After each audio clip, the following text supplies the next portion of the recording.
गुरु प्यारी साध संगत जी, कल असी पढ़िया सी कि परमात्मा दी सब तो दुर्लभ ते वडमुली दात वो है शब्द। ते ये भी देखिया सी कि शब्द दे नाल सानू कितनी अमोलक दातां प्राप्त होंदियां हन। पर जदों शब्द दा जिक्र आउंदा है, गुरबाणी दा इस केड़े शब्द वाल इशारा है ते इस दी प्राप्ति दा साधन की है, इस दा विस्तार गुरमुख प्यारियां ने अज दे गुरबाणी विचार दे लेख विच कीता है। शब्द भाग पहला, आओ प्यार नाल सरवण करिए। साडे हिरदे विच पहला वलवला उपजदा है। बुद्धि इस वलवले दी छाणबीण करके इसनूं ख्याल दा रूप देंदी है। फिर जदों असी इस ख्याल नूं प्रगट करना चाहुंदे हां तां इसनूं अपनी बोली अते अखरां द्वारा या रसना नाल बोल के या फिर लिख के प्रगट करदे हां। इस दा मतलब ये होया कि साडे वलवले जां ख्याल ही असली वस्तु हन। साडी बोली अथवा शब्द अते अखर इन्हां ख्यालां दे प्रगटावण दे साधन रूप हन। पर यह सारी क्रिया सरगुण दुनिया का करतव है अथवा त्रै गुणा की खेल है। इस तो उपर आत्मक दुनिया की खेल होर में है। इथों का शब्द तो यही है, रसना नाल बोल के या लिख के प्रगट कर देता अपने ख्याल वलवलियां नूं। पर आत्मक दुनिया की खेल होर में है। परमात्मा का स्वरूप आत्म प्रकाश है, जो शब्द या नाम द्वारा प्रकाशित अते प्रवृत्त होंदा है। माया दे इस घोर अंधकार विच जद कदे साडे उन्मन उते इस आत्मक प्रकाश की लिश्क पैंदी है तां इसनूं अनुभव किया जाता है। गुरबाणी अनुसार आत्मक प्रकाश दे झलकारियां नूं अनुभव करना ही ये शब्द दा बुझना, सीजना, चीनना, पहचानना, विचारना ते कमावना आख्या गया है, ना कि बुद्धि नाल समझना। चीनत चीत निरंजन लाया, कहो कबीर तो अनुभव पाया। उन्मन मनुआ सुन समाना, दुबदा दुर्मत भागी, कहो कबीर अनुभव एक देखिया, राम नाम लिव लागी। जीवत पावो मोख द्वार, अनुभव शब्द तत् निज सार। पढ़िए गुनिए नाम सब सुनिए, अनुभव भाव न दरसै, लोहा कंचन हिरन होए कैसे, जो पार से न परसै। बाहर टूंडन ते छूट परे, गुर घर ही माए दिखाया था। अनुभव अचर्ज रूप प्रपेख्या, मेरा मन छोड़ न कतहूं जाया था। गुर उपदेश आवेश कर, अनुभव पद पाई।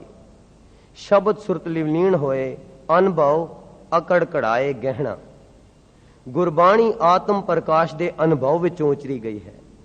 इसलिए साडी सीमत बुद्धि की छाणबीण, समझ अते पकड़ तो परे है। इसे कारण असी गुरबाणी दे डूंगे गुज्जे अध्यात्मक अर्थां, भेदां अते भावां तो अनजाण हां अते गुरबाणी दीआं डूंघियाईआं दे गुज्जे भावां ते भेदां दा रस माणन तो असमर्थ हां। असी आपो अपनी बुद्धि द्वारा गुरबाणी दे अखरी अते भाव अर्थ विचार के ही संतुष्ट होए रहंदे हां। गुरबाणी विच शब्द अते नाम अखरां दा जिक्र बेअंत वारी आया है ते होरना अखरां दी तरह शब्द अखर दा भी असी अलग बुद्धि नाल ही अर्थ करदे अते सुनदे हां, जिस कारण जग्यासुआं विच शब्द अखर बाबत भरम भुलेखे पए होए हन। सो गुरबाणी विच इस विचार दी इउं प्रौढ़ता कीती गई है कि शब्द न चीने, कथनी बदनी करे, बिख्या माए समान। शब्द सूझे तां मन स्यों लूझे, मनसा मार समावणिया। गुर का शब्द को विरला बूझे, आप मारे तां त्रिभुवन सूझे। त्रै गुण पढ़े हर तत् न जाने, मूलों भूले गुर शब्द न पछाणे। माया तारी अत अन्ना बोला, शब्द न सुनई बरोल कचोला। उपदेश करे आप न कमावे, तत् शब्द न पछाने। एक शब्द तू चीने नाई, फिर जोनी आवेगा। शब्द न जाने से अन्ने बोले, से कित आए संसारा। मूर्ख शब्द न चीनई, सूझबूझ कहना नहकाए। जब लग शब्द भेद नहीं आया, तब लग काल संताए। पल पंकज में नाम छड़ाए, जे गुर शब्द सिंजापै। सो गुरबाणी दी अनुभवी रोशनी विच शब्द अखर दी विचार करन दा इस लेख विच उद्यम कीता जांदा है। गुरबाणी विच शब्द अखर दे नाल कई विशेषण लाए गए हैं, जिहा के गुर शब्द, सच शब्द, अनहद शब्द, एक शब्द, तत् शब्द, पूरा शब्द, खेवट शब्द, निर्भाव शब्द, साहिब शब्द, अलख शब्द, करारा शब्द, लंगर शब्द, रतन शब्द, पतार शब्द, शीतल शब्द, अपार शब्द, दाता शब्द, बोहित शब्द, निशान शब्द, अंकस शब्द, अबनासी शब्द, मीठा शब्द, महारस शब्द, औखद शब्द आदि। शब्द अखर ਅਤੇ ਉਹਨਾਂ ਦੇ ਵਿਸ਼ੇਸ਼ਣਾਂ ਦੇ ਅਨੁਭਵੀ ਭਾਵ ਅਰਥਾਂ ਨੂੰ ਸੁਣਨ, ਵਿਚਾਰਨ, ਪਛਾਣਨ, ਬੁੱਝਣ, ਸੀਜਣ, ਕਮਾਵਣ, ਮਾਣਨ ਲਈ ਅਨੁਭਵੀ ਸੋਝੀ ਦੀ ਲੋੜ ਹੈ। ਹਾਂਜੀ, ਜੇ ਅਸੀਂ ਚਾਹੁੰਦੇ ਹਾਂ ਕਿ ਮਿੱਠਾ ਸ਼ਬਦ ਇਹ ਪਤਾ ਚੱਲੇ ਕਿ ਮਿੱਠਾ ਸ਼ਬਦ ਕਿਉਂ ਕਿਹਾ ਗਿਆ ਹੈ, ਅੰਕਸ ਸ਼ਬਦ ਕਿਉਂ ਕਿਹਾ ਗਿਆ ਹੈ, ਅਬਨਾਸੀ ਸ਼ਬਦ ਕਿਉਂ ਕਿਹਾ ਗਿਆ ਹੈ, ਇਸ ਦੇ ਭਾਵ ਅਰਥ ਜਾਂ ਭੇਦਾਂ ਨੂੰ ਸਮਝਣ ਲਈ ਅਨੁਭਵੀ ਸੋਝੀ ਦੀ ਲੋੜ ਹੈ। ਪਰ ਆਮ ਤੌਰ ਤੇ ਅਸੀਂ ਉਸ ਤਤ ਸ਼ਬਦ ਦੇ ਅਖਰੀ ਸਰੂਪ ਨੂੰ ਹੀ ਆਪਣੀ ਅਲਪਗ ਬੁੱਧੀ ਨਾਲ ਸੁਣਨਾ, ਵਿੱਚ ਸਮਝਣਾ, ਅਰਥਾਉਣਾ, ਵਿਚਾਰਨਾ ਸਮਝੀ ਬੈਠੇ ਹਾਂ। ਸ਼ਬਦ ਦਾ ਅਖਰੀ ਸਰੂਪ ਕੀ ਹੈ? ਤਤ ਸ਼ਬਦ ਦਾ ਇਹ ਗੁਰਬਾਣੀ। ਅਸੀਂ ਉੱਥੇ ਤੱਕ ਸੀਮਤ ਹਾਂ, ਗੁਰਬਾਣੀ ਨੂੰ ਪੜ੍ਹ ਲਿਆ, ਸੁਣ ਲਿਆ, ਦਿਮਾਗ ਨਾਲ ਸਮਝ ਕੇ ਵਿਚਾਰ ਲਿਆ ਬਸ। ਪਰ ਅਸਲ ਵਿੱਚ ਤਤ ਸ਼ਬਦ ਦਾ ਕੋਈ ਗੁੱਜਾ ਭੇਦ ਹੈ ਜਿਸ ਨੂੰ ਕੇਵਲ ਅਨੁਭਵ ਦੁਆਰਾ ਹੀ ਜਾਣਿਆ, ਬੁੱਝਿਆ, ਚੀਨਿਆ, ਸੀਜਿਆ, ਪਹਿਚਾਨਿਆ, ਵਿਚਾਰਿਆ, ਕਮਾਇਆ, ਪੁੰਚਿਆ, ਧਿਆਇਆ ਤੇ ਮਾਣਿਆ ਜਾ ਸਕਦਾ ਹੈ। ਪਰ ਇਸ ਦਾ ਮਤਲਬ ਇਹ ਨਹੀਂ ਕਿ ਅਸੀਂ ਗੁਰਬਾਣੀ ਨਹੀਂ ਪੜ੍ਹਨੀ। ਜਦ ਤੱਕ ਸਾਡੇ ਅੰਤਰਾਤਮੇ ਅਨੁਭਵ ਪ੍ਰਕਾਸ਼ ਨਹੀਂ ਆਉਂਦਾ, ਤਦ ਤੱਕ ਅਸੀਂ ਸਰਗੁਣ ਦੁਨੀਆ ਵਿੱਚ ਵਿਚਰਦੇ ਹੋਏ ਗੁਰਸ਼ਬਦ ਦੇ ਅਖਰੀ ਸਰੂਪ ਗੁਰਬਾਣੀ ਦੇ ਲੜ ਲੱਗਣਾ ਹੈ। ਗੁਰਬਾਣੀ ਦਾ ਪਾਠ, ਕੀਰਤਨ, ਵਿਚਾਰ ਅਤੇ ਅਰਥ ਸਮਝਣ ਤੇ ਸਮਝਾਉਣ ਦੀ ਕੇਵਲ ਲੋੜ ਹੀ ਨਹੀਂ, ਸਗੋਂ ਇਹ ਅਧਿਆਤਮਕ ਪੰਧ ਲਈ ਲਾਜ਼ਮੀ ਹੈ।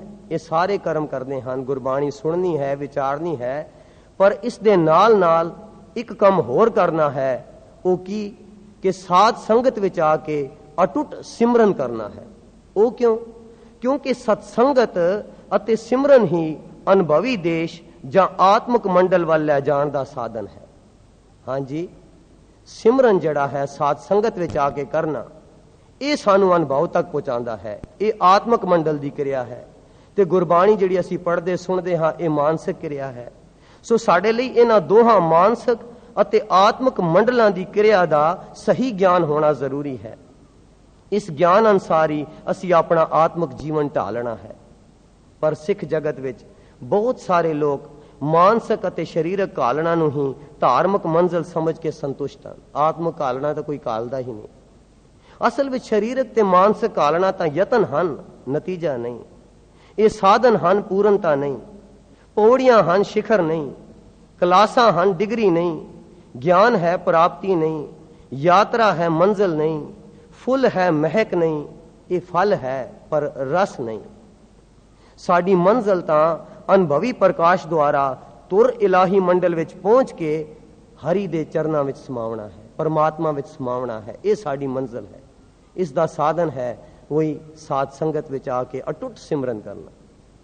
ਸੋ ਗੁਰਬਾਣੀ ਵਿੱਚ ਸ਼ਬਦ ਦੇ ਅਨੇਕਾਂ ਪੱਖ ਦਰਸਾਏ ਗਏ ਹਨ, ਜਿਹਾ ਕਿ ਸ਼ਬਦ ਗੁਰੂ ਹੈ, ਸ਼ਬਦ ਪ੍ਰਕਾਸ਼ ਹੈ, ਇਹ ਸ਼ਬਦ ਰਵਰਿਆ ਭਰਪੂਰ ਹੈ, ਨਿਰਮਲ ਹੈ, ਨਾਮ ਹੈ, ਅੰਮ੍ਰਿਤ ਹੈ, ਆਤਮ ਰਸ ਹੈ, ਇਹ ਆਤਮ ਰੰਗ ਹੈ, ਇਹ ਧੁਰ ਕੀ ਬਾਣੀ ਹੈ, ਇਹ ਜੋਤ ਹੈ, ਇਹ ਤਤ ਹੈ, ਇਹ ਪੂਰਾ ਹੈ, ਇਹ ਨਿਰਭਉ ਹੈ, ਇਹ ਅਬਨਾਸੀ ਹੈ, ਇਹ ਨਿਰਮਲ ਨਾਦ ਹੈ, ਇਹ ਦਾਤਾ ਹੈ। ਇਹ ਸ਼ਬਦ ਤਾਂ ਸੱਚੀ ਗੁਰਮਤ ਹੈ, ਇਹ ਪ੍ਰੇਮ ਪਦਾਰਥ ਹੈ, ਇਹ ਕਰਾਰਾ ਹੈ, ਇਹ ਹੀਰਾ ਰਤਨ ਹੈ, ਇਹ ਲੰਗਰ ਹੈ, ਇਹ ਨਿਸ਼ਾਨ ਹੈ, ਇਹ ਆਤਮਾ ਹੈ, ਇਹ ਖੇਵਟ ਹੈ, ਇਹ ਬੋਇਤ ਹੈ, ਇਹ ਬਖਸ਼ਿਸ਼ ਹੈ। ਇਹ ਤਾਂ ਸਦਾ ਨਿਭਦਾ ਹੈ, ਇਹ ਅੰਤਰ ਧਿਆਨ ਹੈ, ਇਹ ਅਖੁੱਟ ਤਨ ਹੈ, ਇਹ ਭਗਤੀ ਭੰਡਾਰ ਹੈ, ਇਹ ਚਰਨ ਕਮਲ ਹੈ। ਸ੍ਰਿਸ਼ਟੀ ਰਚਣ ਤੋਂ ਪਹਿਲਾਂ ਨਿਰੰਕਾਰ ਜੁਗਾ ਜੁਗਾਂਤਰਾਂ ਤੋਂ ਕੇਵਲ ਆਪਣੇ ਆਪ ਬਿਸਮਾਦੀ ਸੁਨ ਸਮਾਦ ਸਰੂਪ ਵਿੱਚ ਲੀਨ ਰਿਹਾ। ਦ੍ਰਿਸ਼ਟ ਅਤੇ ਅਦ੍ਰਿਸ਼ਟ ਸੰਸਾਰ ਕੁਝ ਵੀ ਨਹੀਂ ਸੀ। ਨਿਰੰਕਾਰ ਦੀ ਇਸ ਅਚਰਜ ਅਤੇ ਅਦਭੁਤ ਸਰੂਪ ਨੂੰ ਗੁਰਬਾਣੀ ਵਿੱਚ ਇਉਂ ਬਿਆਨ ਕੀਤਾ ਗਿਆ ਹੈ। ਆਦ ਕੋ ਬਿਸਮਾਦ ਵਿਚਾਰ ਕਥਿਅਲੇ ਸੁਨ ਨਿਰੰਤਰ ਵਾਸ ਲਿਆ।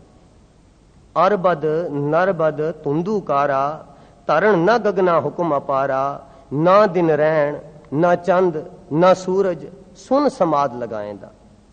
ਕੇਤਣਿਆਂ ਦਿਨ ਗੁਪਤ ਰਹਾਇਆ ਕੇਤਣਿਆਂ ਦਿਨ ਸੁਨ ਸਮਾਇਆ। ਕੇਤਣਿਆਂ ਦਿਨ ਤੁੰਦੂਕਾਰਾ ਫਿਰ आपे करता प्रगटड़ा। सो मन चित बुद्धि अखर रूप रंग रेख भेख ते आहत नाद तो परे तत् रूप शब्द पहला सिरजनहार निरंकार दी सुन समाध दी अवस्था विच वसदा सी। हाँ जी, जदों ना दिन सी, ना रात सी, ना सूरज सी, ना चंद, ना पत्थर, ना पहाड़, ना दुनिया, ना दृश्य दुनिया, कुछ भी नहीं सी। परमात्मा अपनी सुन समाध हालत विच सी। उस वक्त भी ये शब्द मौजूद सी। रूप ना रेख्या जात ना होती तो अकलीन रह तो शब्द सोसार। सिद्ध गोष्ठ विच गुरु नानक साहब जी दे शब्द गुरु मत परथाए सिद्धा ने अनेकां प्रश्न कीते जिसदा केवल संक्षेप वर्णन इत्थे कीता जांदा है। सो सिद्धा ने पहला प्रश्न महाराज नूं कीता कि इस मत जिहड़ा तुसी शब्द गुरु दा मत चलाया है इसदा मुढ़ की है, इसदा संचालक कौन है? साहिबा ने उत्तर दिता कि इस मत दा नाम सतगुर मत है। भाव इस मत दा मुढ़ जां संचालक अकाल पुरख आप ही है। फिर दूसरा प्रश्न कि तुहाडा ये मत कदों चलिया? सतगुरां ने उत्तर दिता कि जदों तो पवन बनी है जां जदों तो ये सृष्टि बनी है उदों तो ये मत चलिया आ रहा है। इसलिए गुरु नानक साहब जी का यह जिहड़ा शब्द गुरु मत है केवल 500 साल पुराना नहीं, क्योंकि शब्द बाणी के रूप में गुरु नानक साहब ते होर अनेकां अवतारां संतां भगतां महापुरखां नूं हरेक युग विच अनुभव होंदा रहा। सो गुरु नानक साहब ने 10 जामिया ते हुण गुरु ग्रंथ साहब जी महाराज के रूप में इस अलोप हो रहे शब्द गुरु मत नूं मुड़ सुरजीत करके प्रचलित किया। अलोप हो गया सी ये मत, सतगुरां ने मुड़ सुरजीत करके इसनूं प्रचलित किया अते पहला नालों भी इसकी अत्यंत वडियाई की ते इसनूं बहुत अहमियत दी। साचे ते पवना पया पवने ते जल होए जल ते त्रिभुवन साजिया घट घट जोत समोए। पवन पानी बैसंतरो चौथी धरती संग मिलाई पंचम विच आकाश कर करता छठम अधिष्ट समाई। तीसरा प्रश्न सिद्धा ने किया कि तुहाडा गुरु कौन है? सतगुरां ने उत्तर दिता कि यही तत् शब्द साडा गुरु है। सिद्ध हैरान हो गए। सतगुरां नूं पुछदे हन बड़ी अचरज गल है, शब्द तां तुसीं दसदे हो कि आवाज तो भी परे है, ये रूप रेख तो भी परे है, अखर भी नहीं इसका कोई, मन चित बुद्धि तो भी परे है, ते असी दृष्टमान शरीर हाँ, फिर असी इसके चेले किस तरह बन सकते हाँ? तो सतगुरां ने उत्तर दिता कि शब्द गुरु विच सुरत जोड़ना या शब्द दे अनहद नाद विच सुर होना ही चेले बनना है। हाँ जी, सतगुरां दे सूत्र वाल सब ने ध्यान देना है। असी कहण नाल शब्द गुरु कहण नाल साडा गुरु शब्द नहीं हो सकता। जदों असी सुरत शब्द विच जोड़ांगे तां ही असी कह सकते हाँ ये साडा गुरु है, क्योंकि उस टाइम असी सही तौर पर उसके चेले होवांगे जदों सुरत जोड़ांगे। इन्हां सवाल जवाबां नूं इन्हां पंक्तियां विच अंकित किया गया है। कवण मूल कवण मत वेला तेरा कवण गुरु जिसका तू चेला। साहिबां दा उत्तर पवन आरंभ सतगुर मत वेला शब्द गुरु सुरत तो चेला। सो जिस शब्द का गुरु नानक साहब जी महाराज ने जिक्र किया ऊपर दसे हुए शब्द तो फिर सारी सृष्टि बनी है ते इसे शब्द विच ही फिर ये समाज आंदी है ते फिर दोबारा भी इसे शब्द तो उत्पन्न होती है। उत्पत पर लो शब्दे होवे शब्दे ही फिर ओपत होवे। सिद्धां दा अगला प्रश्न सी कि इस शब्द दा वासा किथे है, तुहाडा ये शब्द वसदा किथे है? तो गुरु नानक साहब जी ने उत्तर दिता कि शब्द साडे तुर अंतर आत्मा विच वसदा है ते फिर बाहर सृष्टि विच भी सारे ओतपोत प्रवृत्त है। साडे अंतर आत्मा विच भी है ते कायनात दे जर्रे जर्रे विच भी है। जेता कीता तेता नाम विण नामै नाई को था जो ब्रह्मंडे सोई पिंडे जो खोजै सो पावे। सो शब्द निरंतर निज कर आछै त्रिभुवन जोत सो शब्द लहै। सो शब्द को निरंतर वास अलखंग जय देखा तै सोई। उपरले गुरबाणी दे प्रमाणा तो इस सुते सिद्ध स्पष्ट हो जाता है कि परमात्मा शब्द नाम अथवा जोत दे स्वरूप द्वारा साडे अंदर अते सृष्टि विच रव रिया भरपूर है। हाँ जी, परमात्मा आप शब्द दे स्वरूप विच साडे अंतर आत्मा विच भी वसदा है ते बाहर सारी सृष्टि विच भी। एक उदाहरण साइंसदाना ने मादे नूं बारीक तो बारीक तोड़ के सिद्ध किया है ਕਿ ਠੋਸ ਮਾਦਾ ਅਦ੍ਰਿਸ਼ਟ ਅਤੇ ਸੂਖਮ ਪ੍ਰੋਟੋਨਸ, ਨਿਊਟਰੋਨਸ, ਇਲੈਕਟ੍ਰੋਨਸ ਆਦਿ ਬਾਰੀਕ ਸੂਖਮ ਅਣੂਆਂ ਦਾ ਬਣਿਆ ਹੋਇਆ ਹੈ।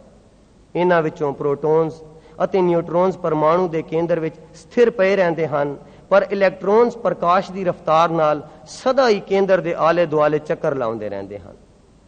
ਇਹਨਾਂ ਇਲੈਕਟ੍ਰੋਨਸ ਦੀ ਹਰਕਤ ਦੁਆਰਾ ਹੀ ਦੁਨੀਆ ਦੇ ਸਾਰੇ ਪਦਾਰਥ ਅਤੇ ਬਿਜਲੀ ਹੋਂਦ ਵਿੱਚ ਆਉਂਦੀ ਹੈ। ਭਾਵ ਇਲੈਕਟ੍ਰੋਨਸ ਦੀ ਸੂਖਮ ਅਤੇ ਅਦ੍ਰਿਸ਼ਟ ਹਰਕਤ ਹੀ ਮਾਦੇ ਅਤੇ ਬਿਜਲੀ ਦੀ ਅਸਥੂਲ ਤੇ ਦ੍ਰਿਸ਼ਟਮਾਨ ਸ਼ਕਤੀ ਦਾ ਮੂਲ ਹੈ। ਠੀਕ ਇਸੇ ਤਰ੍ਹਾਂ ਧਰਤੀ ਦੀ ਹਰ ਵਸਤੂ ਅਦ੍ਰਿਸ਼ਟ ਕਸ਼ਿਸ਼ ਜਾਂ ਧਰਤੀ ਖਿੱਚ ਦੇ ਅਧੀਨ ਹੈ। ਹਰ ਵਸਤੂ ਦੇ ਪਰਮਾਣੂ ਇਸ ਖਿੱਚ ਦੇ ਨਿਯਮਾਂ ਦੀ ਪਾਲਣਾ ਕਰਦੇ ਹਨ।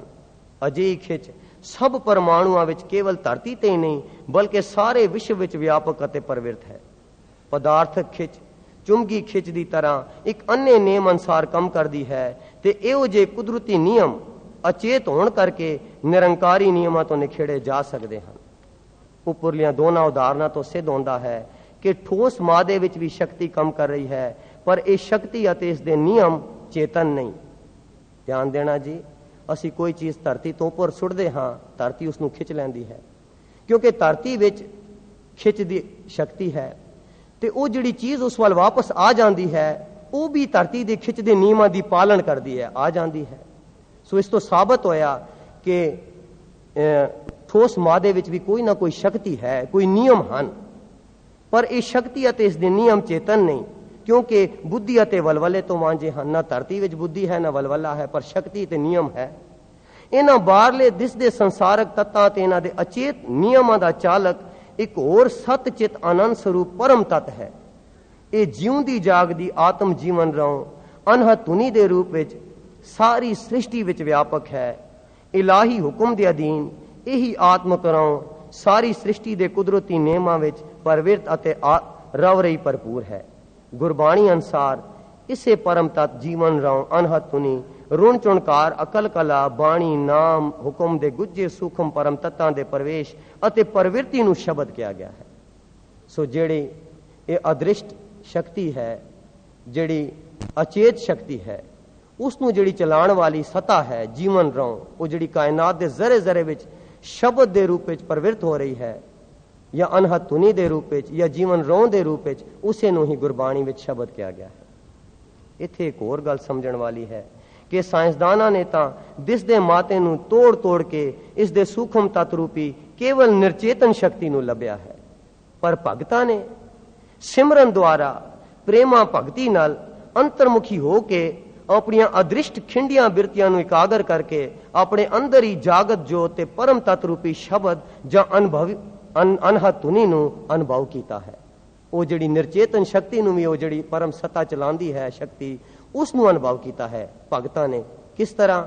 ਸਿਮਰਨ ਕਰ ਕਰਕੇ ਆਪਣੀਆਂ ਖਿੰਡੀਆਂ ਬਿਰਤੀਆਂ ਨੂੰ ਇਕਾਗਰ ਕਰ ਕਰਕੇ ਪ੍ਰੇਮਾ ਭਗਤੀ ਨਾਲ ਅੰਤਰਮੁਖੀ ਹੋ ਕੇ। ਸੋ ਜਦ ਇਹ ਮਨ ਅਨਹਦ ਧੁਨੀ ਸੁਣਦਾ ਹੈ ਤਾਂ ਵਿਸਮਾਦੀ ਅਸਚਰਜ ਰਸ ਮਾਣਦਾ ਹੈ ਅਤੇ ਵਾਹ ਵਾਹ ਦੇ ਆਤਮਕ ਹੁਲਾਰੇ ਵਿੱਚ ਆ ਕੇ ਇਸ ਦਾ ਕਿਸੇ ਬੋਲੀ ਦੁਆਰਾ ਪ੍ਰਗਟਾਵਾ ਹੁੰਦਾ ਹੈ ਤਾਂ ਉਸ ਨੂੰ ਬਾਣੀ ਕਿਹਾ ਜਾਂਦਾ ਹੈ। ਜਦ ਗੁਰੂ ਸਾਹਿਬ ਦੇ ਮੁਖਾਰ ਬਿੰਦ ਤੋਂ ਇਲਾਹੀ ਅਨਹਦ ਧੁਨੀ ਦਾ ਪ੍ਰਗਟਾਵਾ ਹੋਇਆ ਤਾਂ ਉਸ ਨੂੰ ਗੁਰਬਾਣੀ ਕਿਹਾ ਗਿਆ ਹੈ। ਸਾਹਿਬਾਂ ਨੇ ਉਸੇ ਤਤ ਸ਼ਬਦ ਨੂੰ ਅਨੁਭਵ ਕਰਕੇ ਉਹਨਾਂ ਨੂੰ ਅੱਖਰਾਂ ਵਿੱਚ ਉਚਾਰਿਆ ਤਾਂ ਉਸ ਨੂੰ ਕੀ ਕਿਹਾ ਗਿਆ? ਗੁਰਬਾਣੀ। ਇਸੇ ਤਰ੍ਹਾਂ ਚਾਰੇ ਯੁਗਾਂ ਦੇ ਸੰਤ ਜਾਂ ਭਗਤ ਆਪਣੇ ਹਿਰਦੇ ਦੀਆਂ ਡੂੰਘਾਈਆਂ ਵਿੱਚੋਂ ਜਦ ਕੋਈ ਬਚਨ ਉਚਾਰਦੇ ਹਨ ਤਾਂ ਉਸ ਨੂੰ ਸੰਤ ਬਾਣੀ ਜਾਂ ਭਗਤ ਬਾਣੀ ਕਹਿੰਦੇ ਹਨ। ਸੋ ਇਹ ਅਨਹਦ ਧੁਨੀ ਜਾਂ ਨਾਦ ਸਾਡੇ ਅੰਦਰ ਗੁੱਝੇ ਤੌਰ ਤੇ ਆਤਮਿਕ ਡੂੰਘਾਈਆਂ ਵਿੱਚ ਇੱਕ ਰਸ ਸਦਾ ਗੂੰਜਦੀ ਰਹਿੰਦੀ ਹੈ, ਜਿਸ ਨੂੰ ਸ਼ਬਦ ਕਿਹਾ ਗਿਆ। ਸ਼ਬਦੇ ਉਪਜੈ ਅੰਮ੍ਰਿਤ ਬਾਣੀ ਗੁਰਮੁਖ ਆਖ ਸੁਣਾਵੇ, ਸਦਾ ਹਜੂਰ ਰਵਿਆ ਸਭ ਠਾਈ ਹਿਰਦੈ ਨਾਮ ਅਪਾਰਾ, ਜੁਗ ਜੁਗ ਬਾਣੀ ਸ਼ਬਦ ਪਛਾਣੀ ਨਾਉ ਮੀਠਾ ਮਨੈ ਪਿਆਰਾ। ਸੋ ਇਹ ਗੱਲ ਚੰਗੀ ਤਰ੍ਹਾਂ ਦ੍ਰਿੜ ਕਰ ਲੈਣੀ ਚਾਹੀਦੀ ਹੈ ਕਿ ਇਸ ਸ਼ਬਦ ਦਾ ਆਦ ਤਤ ਸਰੂਪ ਅਨੁਭਵ ਇਸ ਦੇ ਸੋਮੇ ਨਿਰੰਕਾਰ ਵਾਂਗੂ ਰੂਪ ਰੰਗ ਰੇਖ ਚੱਕਰ ਚਿਹਨ ਮਨ ਚਿੱਤ ਬੁੱਧੀ ਸੁਗੰਧ ਅੱਖਰ ਸਮੇਂ ਆਵਾਜ਼ ਦੇਸ਼ ਤੋਂ ਪਰੇ ਹੈ। ਇਸ ਦਾ ਰੂਪ ਵੀ ਤੇ ਇਸ ਦਾ ਅਨੁਭਵ ਵੀ ਇਹ ਆਵਾਜ਼ ਤੋਂ ਵੀ ਪਰੇ ਹੈ, ਆਵਾਜ਼ ਨਹੀਂ ਹੈ, ਤੇ ਬੁੱਧੀ ਤੋਂ ਮਨ ਚਿੱਤ ਅੱਖਰ ਤੋਂ ਸਮੇਂ ਤੋਂ ਇਹਨਾਂ ਸਭ ਚੀਜ਼ਾਂ ਤੋਂ ਪਰੇ ਹੈ। ਗੁਰਬਾਣੀ ਵਿੱਚ ਸ਼ਬਦ ਦੀ ਅਨਹਦ ਸੂਖਮ ਅਨੁਭਵੀ ਹੋਂਦ ਨੂੰ ਇਉਂ ਦਰਸਾਇਆ ਗਿਆ ਹੈ। 52 अक्षर लोक त्रै, सब किछ इन्हीं माए, ये अक्षर खिर जाएंगे, वो अक्षर इनमें नाहे। जहां बोलते अक्षर आवा, जय अबोलते मन न रहावा, बोल अबोल मद है सोई, जस ओ है तस लखे न कोई। रुण चुनो शब्द अनाहद, नित उठ गाइए संतन के, सुन शब्द अपरंपर तार है, कहते मुकत शब्द निस्तार है। दिन करते एक चलत उपाया, अनहद बाणी शब्द सुनाया। वाहिगुरु गुर शब्द लै, पिरम प्याला चुप चुप बोला, अनहद शब्द आवेश अकड़ कड़ाया। सो उपरली विचार तो यह सिद्ध होया कि शब्द दृष्टमान मायकी दुनिया में अखरी रूप अते बोली विच प्रगट है, जिवें कि गुरबाणी। अखरी नाम, अखरी सालाहा, अखरी ज्ञान गीत गुण गाहा। पर शब्द निरापुरा अखर रूप, अखरी रूप नहीं।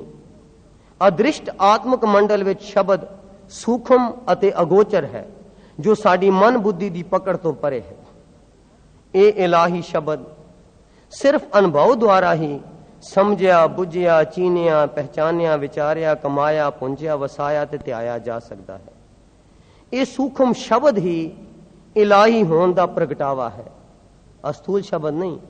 ये सूक्ष्म शब्द परमात्मा दी होने का प्रतीक है, प्रकाश है, सबूत है, निशान है। सो शब्द अते नाम आत्मक प्रकाश दे दो पक्ष हैं। शब्द इलाही होने का प्रकाश अते प्रतीक है, ते नाम इस प्रकाश की प्रवृत्ति है। शब्द अते नाम दोनों ही इक्के आत्मक प्रकाश के प्रतीक अते प्रगटावे हैं। शब्दे ही ना उपजै, शब्दे मेल मिलाया। अनहद बाणी गुर शब्द जानी, हर नाम हर रस पोगो। गुर कै शब्द हर नाम वखाणे, गुरबाणी वरती जग अंतर, इस बाणी ते हर नाम पाएंदा। सो पीछे जिक्र आ चुका है कि तत् शब्द अपने सोमे अकाल पुरख निरंकार वांगू, अकाल पुरख वांगू अत सूक्ष्म अते अरूप है। सुरत भी तत् शब्द दी न्यायी सूक्ष्म अते अरूप है। सो सूक्ष्म वस्तु सूक्ष्म जरिए द्वारा ही पकड़ी जा बुझी जा सकती है। इसलिए सूक्ष्म सुरत ही तत् शब्द नूं अनुभव कर सकती है, क्योंकि सूक्ष्म सुरत विच ही समर्था है कि यह रब्बी पै, रब्बी बिस्माद, दैवी प्रेम, अनहद नाद या नाम तुन्नू अनुभव द्वारा मानदिया होया त्रै गुणी माया दे देश काल सियाणप ते विकार दियां हद्दां पार करके तत् शब्द विच समा सकती है। सो ये सूक्ष्म सुरत दी दात 84 लख जूना विचों सिर्फ मनुख नूं ही प्रदान हुई है। हाथ पैर दे दात कर शब्द सुरत सुबदिष्ट द्वारे। सो इथे गल समझण योग है कि तत् शब्द साडे माया विच गलतान होए मनूर मन चित बुद्धि दी पकड़ तो परे है। जब तक साडा मन ये माया विच गलतान रहेगा, तद तक ठुला रहेगा, अस्थूल रहेगा, तद तक ना असी शब्द का रस मान सकते हाँ, ना उसके अनुभव नूं मान सकते हाँ, ना परमात्मा के दर्शन कर सकते हैं। क्यों? जदों साडा मन निर्मल होएगा, माया तो तां उठेगा, सूक्ष्म होएगा, सूक्ष्म सुरती फिर साडी उस शब्द नूं पकड़ सकती है। सो इस विचार तो स्पष्ट है कि तत् शब्द ही गुरु है अते सुरत ही चेला है। जिस तरह शब्द संसार ते निरंकार विचकार एक पुल है, इस तरह सुरत भी सूक्ष्म तत् शब्द अते अस्थूल अखरी शब्द विचकार अनुवादक या उलथाकार है। दूजे लफ्जां विच सुरत अंतर आत्मे सूक्ष्म दैवी अनुभवां नूं अखरां विच बयान कर सकती है। जेड़ा कोई सुरत द्वारा तत् शब्द नूं अनुभव कर लवे तो उसनूं अखरां विच बयान भी वो कर सकता है। ते अखरां विच दर्शाए हुए सूक्ष्म दैवी गुणां नूं अंतरात्मे अनुभव करके आत्मक रस भी मान सकती है। जिस दी सुरत सूक्ष्म हो चुकी है, जदों गुरबाणी नूं पढ़ेगा तो उसके अंदर जिहड़ा तत् शब्द है उसनूं मान के उसका आत्मक रस भी लै सकता है। सो इस सूक्ष्म सुरत विच समर्था है। सुरत ही निरंकार अते संसार विचकार तत् शब्द रूपी पुल नूं अनुभव करके जीव नूं मायकी पाव सागर तो पार कर सकती है। हाँ जी, और कोई रास्ता नहीं है इस मायकी पाव सागर तो पार होने का, क्योंकि पुल शब्द है संसार तो निरंकार विचकार, ते पुल नूं पार करन वाली सूक्ष्म सुरती है। सो इस पुल नूं पार करके साडी सूक्ष्म सुरती परमात्मा दे चरनां विच समा सकती है। ਇਹ ਸੂਖਮ ਖੇਡ ਹੇਠ ਲਿਖੇ ਪ੍ਰਮਾਣਾਂ ਤੋਂ ਹੋਰ ਵੀ ਸਪਸ਼ਟ ਹੋ ਜਾਂਦੀ ਹੈ। ਦਿਸੈ ਸੁਣੀਐ ਜਾਣੀਐ ਸਾਉ ਨਾ ਪਾਇਆ ਜਾਏ, ਰੋਹਲਾ ਟੁੰਡਾ ਅੰਧਲਾ ਕਿਉਂ ਗੱਲ ਲੱਗੈ ਤਾਏ। ਭੈ ਕੇ ਚਰਨ ਕਰ ਭਾਉ ਕੇ ਲੋਇਣ ਸੁਰਤ ਕਰੇ, ਨਾਨਕ ਕਹਿ ਸਿਆਣੀਐ ਇਉਂ ਕੰਤ ਮਿਲਾਵਾ ਹੋਏ। जैसे जल में कमल निरालम मुर्गाई ने साणे, सुरत शब्द पाओ सागर तरिए नानक नाम वखाणे। मन कर बैल सुरत कर पैंडा, ज्ञान गुण पर डारी। शब्द सुरत असगा अकड़ कड़ाया, पर इस अंतर्मुखी सूखम खेड नूं केवल साध संगत अते गुर प्रसाद द्वारा ही बुझिया या जानिया जा सकता है। इस नुक्ते नूं भाई गुरदास जी ने अपनी वारां विच इउं खोल के दर्शाया गया है। शब्द सुरत लिव साध संग गुर किरपा ते अंदर आने। साधन इको ही है जिहड़ा समझ लाए कि संगत विच आके अटुट सिमरन करके उस नाल लिव लानी। साध संगत गुर शब्द सुरती, साध संगत गुर शब्द कमाई, साध संगत गुर शब्द वसंदा, साध संगत गुर शब्द प्यारा, साध संगत गुर शब्द विलोव है। शब्द सुरत लिव सावधान, गुरमुख पंथ चले पग तारे। इत्थे एक गल दसनी अत जरूरी है, जरा ध्यान नाल सरवण करना कि शब्द सुरत दे मेल होण नाल जीव दी जमीर जां आत्मा दी आवाज नालों नाल बलवान अते ज्ञानवान होंदी जांदी है। ये आवाज जग्यासू दे अंदर लगातार अनेकां दैवी प्रेरणावां ते भावनावां पैदा करदी है अते नीवें पासियों तत छिन रोकदी रहिंदी है। जमीर दी अंदरली दैवी आवाज जग्यासू दी सुरत मत मन बुद्धि आचरण दी घाड़त लई अत्यंत सहाई होंदी है। तिथै घड़िए सुरत मत मन बुद्ध, तिथै घड़िए सुरां सिद्धां की सुध। इस विचार तो सुते स्पष्ट हो जाता है कि जमीर जां आत्मा दी आवाज दा शब्द सुरत दे मेल नाल गहरा संबंध है ਅਤੇ ਇੱਕ ਦੂਜੇ ਵਿੱਚ ਓਤ-ਪੋਤ ਹਨ। ਕਿਵੇਂ ਕਿ ਜਿਹੜੀ ਆਤਮਾ ਹੈ ਉਸ ਦਾ ਕੇਂਦਰ ਹੈ ਪਰਮਾਤਮਾ। ਆਤਮਾ ਜਾਂ ਜ਼ਮੀਰ ਵਿੱਚੋਂ ਤਾਂ ਉਹੀ ਆਵਾਜ਼ ਉੱਠੇਗੀ ਜਿਹੜੀ ਸਾਨੂੰ ਪਰਮਾਤਮਾ ਵੱਲ ਖਿੱਚੇਗੀ। ਉਹ ਜੀਆਂ ਭਾਵਨਾਵਾਂ ਪੈਦਾ ਹੋਣਗੀਆਂ ਜਿਹੜੀਆਂ ਪਰਮਾਤਮਾ ਵੱਲ ਖਿੱਚਣਗੀਆਂ। ਸੋ ਜਦੋਂ ਅਸੀਂ ਜ਼ਮੀਰ ਦੀ ਆਵਾਜ਼ ਨੂੰ ਸੁਣਦੇ ਹਾਂ, ਕਿਉਂਕਿ ਇਹ ਸਾਨੂੰ ਤਤ ਛਿਨ ਨੀਵੇਂ ਪਾਸਿਆਂ ਤੋਂ ਰੋਕਦੀ ਹੈ ਤੇ ਪਰਮਾਤਮਾ ਵੱਲ ਖਿੱਚਦੀ ਹੈ, ਤਾਂ ਜ਼ਮੀਰ ਦੀ ਆਵਾਜ਼ ਅਨੁਸਾਰ ਜਾਂ ਆਤਮਾ ਦੀ ਆਵਾਜ਼ ਅਨੁਸਾਰ ਜਦੋਂ ਅਸੀਂ ਜੀਵਨ ਜੀਉਂਦੇ ਹਾਂ ਤਾਂ ਸਾਡੀ ਸੁਰਤ ਵੀ ਘੜੀ ਜਾਂਦੀ ਹੈ, ਮਤ ਵੀ ਘੜੀ ਜਾਂਦੀ ਹੈ, ਮਨ ਵੀ ਘੜਿਆ ਜਾਂਦਾ ਹੈ, ਬੁੱਧੀ ਵੀ ਘੜੀ ਜਾਂਦੀ ਹੈ ਤੇ ਸਾਡਾ ਆਚਰਣ ਵੀ ਘੜਿਆ ਜਾਂਦਾ ਹੈ, ਸ਼ੁੱਧ ਹੋ ਜਾਂਦਾ ਹੈ। ਤੇ ਜਦੋਂ ਸੁਰਤ ਘੜੀ ਜਾਂਦੀ ਹੈ ਫਿਰ ਸ਼ਬਦ ਵਿੱਚ ਹੋਰ ਖੁੱਭ ਕੇ ਲੱਗਦੀ ਹੈ ਤੇ ਜਿਉਂ ਖੁੱਭ ਕੇ ਅਸੀਂ ਹੋਰ ਕਮਾਈ ਕਰਦੇ ਹਾਂ ਤਿਉਂ ਜ਼ਮੀਰ ਦੀ ਆਵਾਜ਼ ਵੀ ਬਲਵਾਨ ਹੁੰਦੀ ਜਾਂਦੀ ਹੈ। ਦੋਨਾਂ ਦਾ ਆਪਸ ਵਿੱਚ ਸੰਬੰਧ ਹੈ कि ज्यों जो असी कमाई करते हाँ जमीर की आवाज़ बलवंत होती है, बलवान होती है, तो ज्यों जो जमीर की आवाज़ अनुसार असी जीवन भोगते हाँ शब्द सुरत का मेल वधदा है, सुरत साड़ी सूखम होती जाती है। सो इस जमीर जां आत्मा की आवाज़ का शब्द सुरत के मेल नाल गहरा संबंध है अते एक दूजे विच ओत-पोत हैं। ये जमीर की आवाज़ भी सुरत द्वारा अंतरात्मा ही सुनाई दे सकती है। इन्हां कन्नां नाल असी आत्मा की आवाज़ नहीं सुन सकते। ਜਿਹੜੇ ਅਭਿਆਸੀ ਹਨ ਉਹਨਾਂ ਨੂੰ ਪਤਾ ਹੈ ਕਿ ਅੰਤਰਾਤਮੇ ਇਹ ਸੁਣਾਈ ਦਿੰਦੀ ਹੈ। ਸੋ ਸ਼ਬਦ ਸੁਰ ਦੇ ਮੇਲ ਨਾਲ ਇਲਾਹੀ ਮੰਡਲ ਦੇ ਸਾਰੇ ਆਤਮਿਕ ਗੁਣ ਜੀਵ ਦੇ ਮਨ ਤਨ ਚਿੱਤ ਬੁੱਧੀ ਵਿੱਚ ਪ੍ਰਵਿਰਤ ਹੋ ਜਾਂਦੇ ਹਨ ਤੇ ਜੀਵ ਵਡਭਾਗਾ ਅਤੇ ਗੁਰਮੁਖ ਬਣ ਜਾਂਦਾ ਹੈ। ਹਾਂਜੀ, ਸਾਰੇ ਗੁਣ ਆ ਜਾਂਦੇ ਹਨ ਤੇ ਜੀਵ ਵਡਭਾਗਾ ਅਤੇ ਗੁਰਮੁਖ ਬਣ ਜਾਂਦਾ ਹੈ। ਸੋ ਸਾਧਨ ਨੂੰ ਫਿਰ ਦੁਹਰਾ ਦਈਏ ਕਿ ਇੱਕ ਤਾਂ ਮਾਨਸਿਕ ਸਾਧਨ ਹੈ कि गुरबाणी का पाठ करना है, इसका विचार करना है, इसका कीर्तन सुनना है, तो दूसरा आत्मक मंडल विच जाण का साधन भी करना है, वो है साध संगत विच आके श्वास श्वास अखरी स्वरूप शब्द का अभ्यास। वाहिगुरू वाहिगुरू दा जाप।